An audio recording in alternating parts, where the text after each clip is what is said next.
Hey, Slider Crusaders, thanks for watching. I want to talk about our memories and why it's important to work to improve them. I bring this up because I came across a test that Thomas Edison would give to potential employees, to people applying to work for him. It's 146 questions. You have to get 90% right. Compare that to the tests, our standardized testing today in school where you got to get a 55. That's passing now. When I was a junior in high school, you had to get a 65 on the state exam. And then when I was a senior, you had to get a 55. And gosh golly, wouldn't you know it, more kids passed. They were so much smarter. So I have the test here. I'm going to put it on the comment section so you can read some of these questions, but they're ridiculous. What countries border France? What city produces the finest china? Where's the river Volga? What country produced the most tea before the war? What city in the United States leads in making laundry machines? What city is the fur center of the United States? I don't know. Where is Spitsbergen?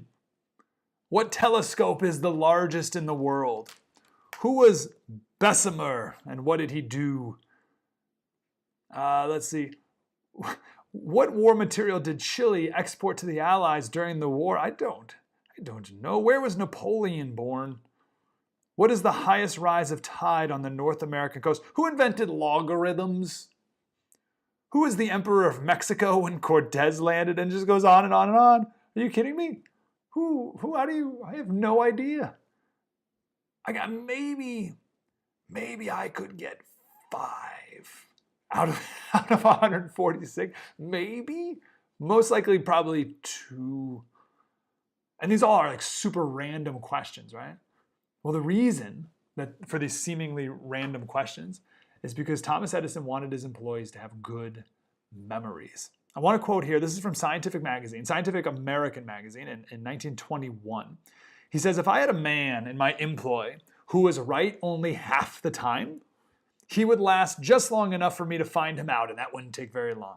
But our schools consistently give passing grades to students who are right about 60% of the time. I consider this a disgraceful procedure. If they can't teach boys and girls to be right more consistently than about half the time, then it's about time they admit their failure and give up the effort to teach them at all. In the good old days, when a student had to be right practically all the time or take a caning and occupy a position of general disgrace, the schools and colleges produced far better results. I consider that a man who makes a grade of 50 on one of my tests a total failure. I'd get like 5. A man who has not got 90% of these facts at his command is either deficient in memory or in the power of acquiring facts. And either deficiency is fatal for my purposes. He goes on and says testing is stupid too, but not for the same reasons that testing is looked down upon today. He says tests are too easy. He says any imbecile should be able to memorize the subject of a class long enough to regurgitate it for the test. But then they go on and they forget it the next minute. And it's funny because today we speak poorly of tests, not because they're too easy, but because we don't even expect kids to memorize the information in the first place, let alone know it. Our standards are even lower than Thomas Edison was complaining about. Last quote here, and this is something we talk a lot about on my show about curiosity and how important it is, and how every kid has it. Everyone is born with it, but for some reason it goes away. And I think one of the reasons why a lot of kids have a negative attitude in school is because their curiosity has been stolen from them. Kids grow up loving to learn and loving to know about the world, but schools kill curiosity in kids around the 3rd grade. So this is Thomas Edison speaking on that. He says somewhere between the ages of 11 and 15, I think it's earlier today because public school system has grown, the average child begins to suffer from this atrophy, this paralysis of curiosity, this suspension of the power to observe. The trouble, I should judge, lies with the schools. It's clear to me that schools and colleges are turning out men who not merely have failed to learn, but have been robbed of the capacity to learn. Wow. I think of Frederick Douglass, one of my all-time favorite Americans. He was born a slave, he was in the Deep South, and then he was sold to someone in Baltimore. And that's where he got his first taste of reading from his master's wife. His master quickly put a stop to it, but the seed was planted. And young Frederick Douglass became obsessed. When he was told to go on an errand, he would bring pieces of bread with him. And he would meet up with the poorest little kids in the city, and they were desperate for food. And he would trade them. In his words, he would trade them bread, which is what they were desperate for the more valuable bread of knowledge, which is what he was desperate for. He had this obsession with learning to read and learning about the world. Our kids are born with that. They all are. But the modern education system kills it. I mean, think of the lengths that Frederick Douglass went to learn to read.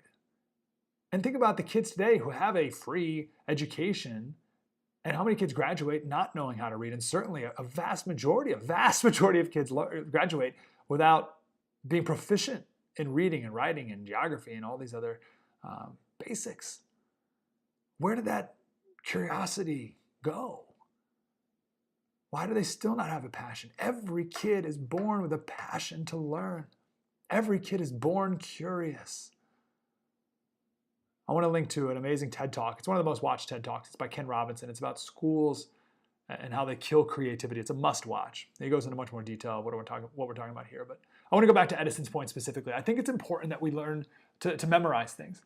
Because that's a part of my brain that is atrophied because of the internet. There's two parts of my brain that have atrophied the most. One is my own GPS, right? Because GPS on the phones, I don't need to remember how to go places. I got to drive someplace 10 times before I can do it without GPS, and that's not good. My dad would be very disappointed. He was obsessed with maps. So that part of my brain is atrophied. But so is the memorizing part of my brain. For all of human history, man memorized everything. The Bible and poetry and all the great orators, they gave their speeches, they memorized it all. So my challenge to you and to me, maybe a New Year's resolution if you don't have one yet, I know it's January 21st, but, is to memorize a poem. It doesn't matter what the poem is. It's not about the poem necessarily. It's about reigniting a part of our brain that perhaps is atrophied. I know mine has. Maybe Rudyard Kipling's If. That's amazing. Invictus is a classic. I'll link to a couple in the comments here. And please, if you know a great one too, if you can link to that, that'd be awesome. Whatever you want. Again, it doesn't really matter. You can memorize the Declaration of Independence with your kids. It's all about improving our memories, a long lost art, something that Thomas Edison would tell me quite sternly that I am deficient in. And it can be a fun thing to do with our kids too, right? Maybe it can spark a new passion for learning and for curiosity, something all kids are born with. Let's reignite it again.